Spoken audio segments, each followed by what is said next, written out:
it all kind of goes back to these principles that we're trying to teach. And I'll close with a quick story that I think safety is real to everybody. And I think it's real for different ways. And if you've been in the business long enough or had family members, friends in the business long enough, you've seen bad things happen or know of things that weren't very good. And so I'll give you a kind of a strange example, but I've always wondered, how in the world did I end up in safety? You know, I originally thought I was going to coach football years ago, but I thought, how in the world did I end up working for OSHA, working where I worked, and doing what I do now? And the reason I think it's kind of odd is because my grandfather, in around 1961, way before I was born, he got killed on the job. Okay, so he was a carpenter, and all I knew growing up is that my father, E.C. Lynn, was killed on a construction job up in Tennessee. Now here's the thing.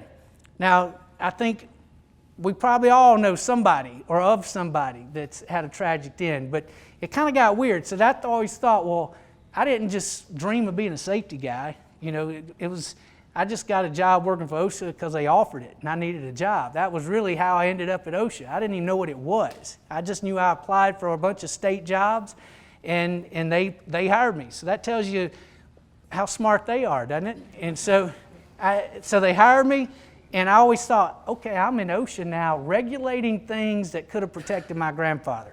Does that sound kind of weird? I don't know if it may not have registered with other people. I always thought, that's kind of odd. So every time that I would issue a citation for no backup alarm on a truck, guess what? You know who I thought about? My grandfather in 1961, who I never knew, just knew of because he got run over by a cement truck, backed over him, and the only thing my family really would ever talk about was the fact that, yeah, it ran over him and it took them 2 hours to extricate him.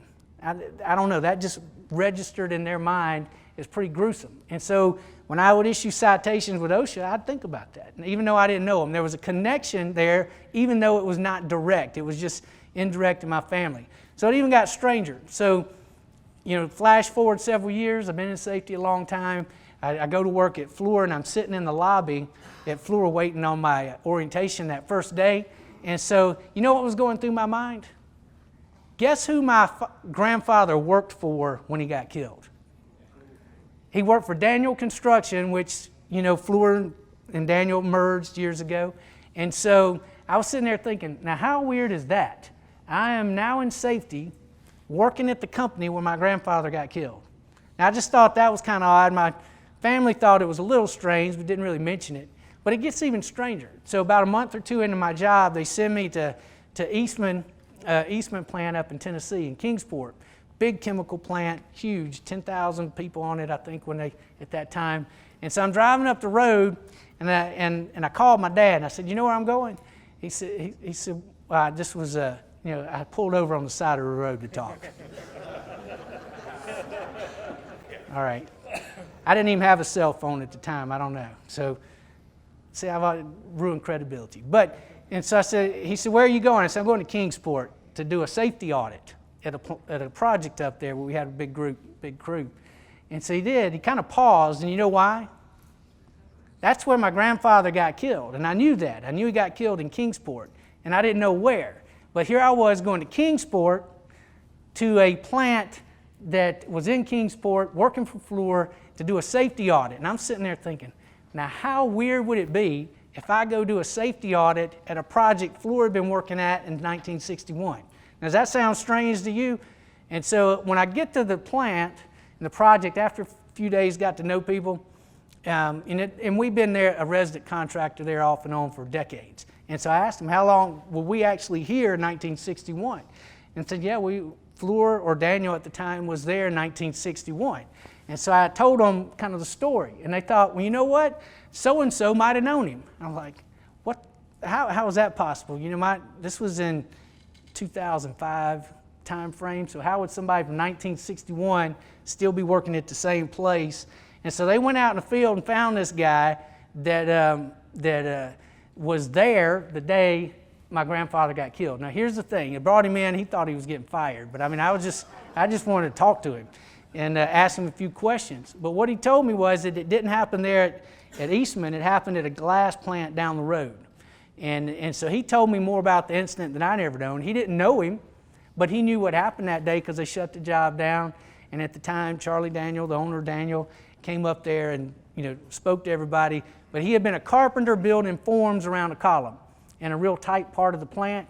And so the truck had backed down a kind of a narrow alley, and somewhere in the process, my grandfather got run over. But he told me the same thing. So yeah, it took him a couple hours just to clear the scene and extricate him. So it was weird to talk to somebody that was actually there. But he remembered the process, and it was a kind of a full circle way that you kind of connect safety. We all have a message in safety because of the people we know, the people we've worked with, the things that we have done and seen and know of. And so here's the thing. I asked the question, what if? What if back in that day they did pre-job briefs? What if they had spotters back in that day? I don't know what they did or didn't. But I asked that question, well, what if? What if they'd had a backup alarm on a truck back then? What if they'd had barricade tape in the area? So all these questions really go back to one question. All these thoughts go back to one question. What if? Now, the power of that question, it expands through generations. So here I am, 50 years old, years later, and I still think about who was my grandfather and what was he like. I don't know because those questions were not answered appropriately. Is that true? So guess what? We all have that question in us. We all have the same scenarios that are just equally as dangerous, but we all have the power to change that with that simple question. And so with that, I'll kind of leave that at the end. I can answer questions if we need to, but I'll turn it over to Ted or Shane or whoever wants to. But I appreciate y'all's attention.